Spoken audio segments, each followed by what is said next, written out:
It is Balya Banger. Ente man pa kini Idol Bernard Ver. Report ni Idol Bernard. Governor Cecilia Araneta Marcos nakitaripnong kadagiti mayor iti Ilocos Norte. IFM News. IFM News.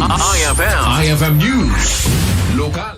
Kalikagom ni Governor Cecilia Araneta Marcos ang makasarita digiti mamayor. Kadigito nga gundaway iti nagduduma nga ili. Gapo pala ang kadigiti nagduduma nga proyekto nga kalikagom da nga may patungpal iti administrasyon na.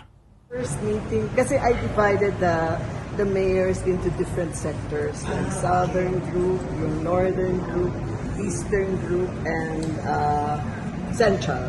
So, nag-umpisa kami with southern group. So, pero yung iba, nakisali kasi wala daw sila sa 29 or whatever. So, we had a nice meeting kasi sabi ko, I wanted to have that open dialogue with all the mayors para we're all on the same page.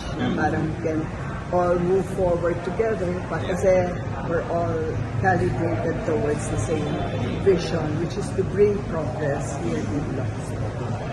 Ma'am, as well as yung sa province yata, sa Development Council, parang nag-meeting na rin kayo. We had that the other day kasi nga we were checking kung paano yung mga programs namin. Pero yeah, so we finished that already. So from there, we will be able to determine kung ano talaga yung progress or programs namin. Saan po naka-align ang plano ng PDC na? Well, first of all, as usual, agriculture kasi yun yung pinaka-biggest namin.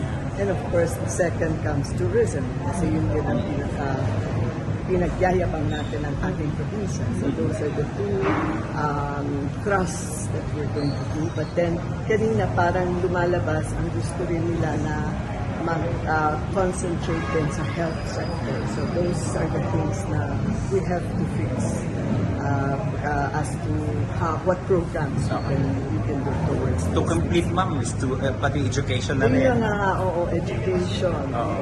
And diba, they're really a good source of employees din. Kasi kailangan namin ng nurse, kailangan namin ng engineer. So, ito na siya. So, eventually, sana ma-pay back din nila in that sense. Mangnamnaman ti gobernador at tuloy-tuloy digiti suporta digiti mayor iti Ilocos Norte iti daytoy nga administrasyon. Para iti IFM News, Idol Bernard Ver, Tatak RMN.